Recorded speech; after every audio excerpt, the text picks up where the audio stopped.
이번 2편은 에스더서 2장의 내용을 다루며 와스디가 폐위된 후 페르시아 제국 전역에서 새로운 왕후를 선발하는 과정과 마침내 유대인 처녀 에스더가 왕후로 선택받는 극적인 이야기를 묵상합니다. 랍비들은 이 과정 속에서 자신의 민족을 밝히지 않은 에스더의 지혜와 보이지 않는 곳에서 그녀를 돕는 모르드게의 헌신, 그리고 이 모든 것을 주관하시는 하나님의 놀라운 섭리에 대한 깊은 통찰을 우리에게 전해줍니다. 오늘의 주제는 숨겨진 정체성, 예비된 구원입니다. 안녕하세요. 고대의 지혜가 살아 숨쉬는 광야의 식탁에 오신 여러분을 환영합니다. 샬롬. 오늘 우리는 에스더 라바 2편으로 여정을 이어가며 하나님의 구원 계획이 어떻게 한 평범한 유대인 처녀를 통해 은밀하고도 위대하게 진행되는지를 묵상하고자 합니다. 와스디가 폐위된 후 아하수에로 왕은 제국 전역의 아름다운 처녀들을 모아 새로운 왕후를 선발합니다. 이때 부모 없는 고아였던 유대인 처녀 에스더가 왕궁으로 이끌려가게 됩니다. 그녀는 사촌 모르드게의 조언에 따라 자신의 민족과 혈통을 숨깁니다. 랍비들은 에스더가 자신의 정체성을 숨기고 왕후가 되는 이 과정이 장차 이스라엘을 구원하기 위한 하나님의 치밀하고 예비된 섭리였음을 놀라운 해석과 비유로 풀어냅니다. 먼저 오늘 지혜의 바탕이 될 하나님의 말씀을 듣겠습니다. 성경 에스더 2장 7절, 10절, 그리고 20절 말씀입니다. 그의 삼촌의 딸 하닷사 곧 에스더는 부모가 없었으나 용모가 곱고 아리따운 처녀라. 그의 부모가 죽은 후에 모르드게가 자기 딸같이 양육하더라. 에스더가 자기의 민족과 종족을 말하지 아니하니 이는 모르드게가 명령하여 말하지 말라 하였음이라. 에스더는 모르드게가 명령한 대로 그 민족과 종족을 말하지 아니하니 그가 모르드게의 명령을 양육받을 때와 같이 따름이더라. 아멘. 하나님의 말씀입니다. 왕후 와스디가 폐위된 후 아하수에로 왕은 제국의 모든 지방에서 아리따운 처녀들을 수산 궁으로 모아 새로운 왕후를 간택하라는 조서를 내립니다. 이때 부모를 잃고 사촌 모르드게에 의해 딸처럼 양육된 유대인 처녀 하닷사, 즉 에스더도 왕궁으로 가게 됩니다. 랍비들은 에스더의 두 이름 하닷사와 에스더에 담긴 깊은 의미를 설명합니다. 랍비 메이르는 이렇게 가르쳤습니다. 하닷사는 은매화 나무라는 뜻으로 의인들이 푸른 잎과 좋은 향기를 가진 은매화 나무에 비유되는 것처럼 그녀의 의로움을 상징한다.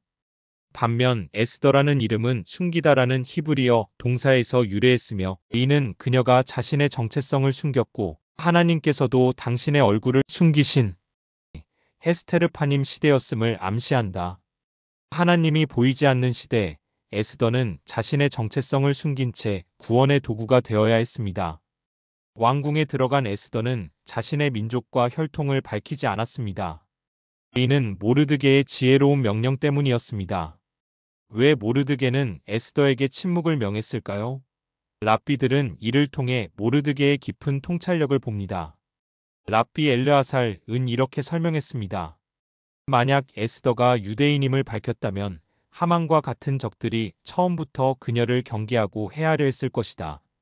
모르드게는 장차 닥쳐올 위험을 예견하고 결정적인 순간까지 에스더가 자신을 드러내지 않도록 하여 그녀를 보호한 것이다. 이는 하나님의 때를 기다리는 지혜로운 침묵이었습니다. 에스더는 왕궁에서 특별한 은혜를 받아 7명의 시녀와 함께 가장 좋은 처소에서 지내게 됩니다. 그녀는 왕궁에서 제공되는 음식을 먹어야 했지만 다니엘처럼 율법을 어기지 않기 위해 채소와 씨앗 종류만 먹었다고 전해집니다. 랍비들은 이 어려운 상황 속에서도 에스더가 자신의 신앙적 순결을 지키려 노력했다고 가르칩니다. 마침내 에스더가 왕 앞에 나아갈 차례가 되었을 때 다른 처녀들과는 달리 그녀는 아무것도 구하지 않고 오직 내시헤게가 정해준 것만 가지고 나아갔습니다. 랍비들은 이 행동이 에스더의 겸손과 하나님만을 의지하는 믿음을 보여준다고 해석합니다. 그녀는 세상적인 아름다움이나 화려한 장식으로 왕의 마음을 얻으려 하지 않았습니다. 랍비 요하난은 이렇게 말했습니다. 그 순간 하나님께서는 에스더에게 특별한 은혜의 실을 들이우셨다. 그리하여 그녀를 보는 모든 사람의 눈에 그녀가 사랑스럽게 보이도록 하셨다. 왕은 모든 여자보다 에스더를 더 사랑하여 그녀를 와스디를 대신하는 왕으로 삼았습니다. 한편 모르드게는 대궐문에 앉아 있다가 왕을 암살하려는 두넷이 빅단과 데레스의 음모를 우연히 듣게 됩니다. 그는 즉시 이 사실을 에스더에게 알렸고 에스더는 모르드게의 이름으로 왕에게 고발했습니다. 이 사건은 궁중실록에 기록되었지만 모르드게는 아무런 상을 받지 못했습니다. 랍비들은 이 사건이 결코 우연이 아니라고 강조합니다. 미드라시는 이렇게 설명합니다. 하나님께서는 모르드게의 공로가 즉시 보상받지 않도록 하셨다. 이는 장차 하만의 음모로 이스라엘 전체가 죽음의 위기에 처했을 때 바로 이 잊혀진 공로가 결정적인 순간에 드러나 모든 것을 역전시키는 구원의 도구가 되게 하시려는 하나님의 치밀한 계획이었다. 이 고대의 지혜는 오늘날 우리에게 어떤 가르침을 줄까요? 첫째, 에스더의 이야기처럼 때로는 우리의 정체성을 드러내는 것보다 침묵하고 하나님의 때를 기다리는 지혜가 필요할 때가 있습니다. 둘째, 우리가 세상 속에서 성공하고 높아지는 것은 우리의 노력 때문만이 아니라 하나님께서 베푸시는 은혜 덕분임을 기억해야 합니다. 마지막으로 모르드게의 잊혀진 공로처럼 우리가 행한 선한 일이 당장 인정받지 못하더라도 결코 낙심하지 말아야 합니다. 하나님께서는 우리의 모든 선행을 기억하시고 가장 결정적인 순간에 그것을 통해 놀라운 구원의 역사를 이루시기 때문입니다. 이제 이 깊은 깨달음을 마음에 품고 함께 기도하는 시간을 갖겠습니다. 섭리의 하나님, 오늘 에스더의 이야기를 통해 보이지 않는 곳에서 저희의 삶을 인도하시는 주님의 놀라운 지혜를 봅니다. 저희에게 에스더와 같이 침묵해야 할 때와 말해야 할 때를 분별하는 지혜를 주옵소서.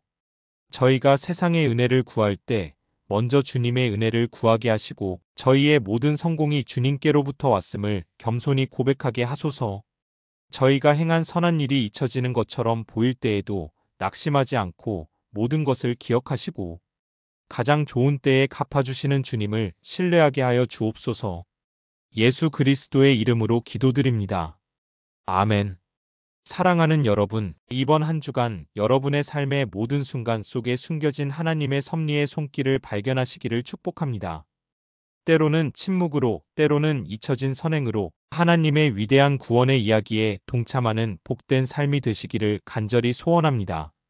다음 시간에는 하만의 등장과 유대인 말살 음모를 다루는 에스더 라바 3편으로 여정을 이어가겠습니다. 광야의 식탁 오늘 순서는 여기서 모두 마치겠습니다.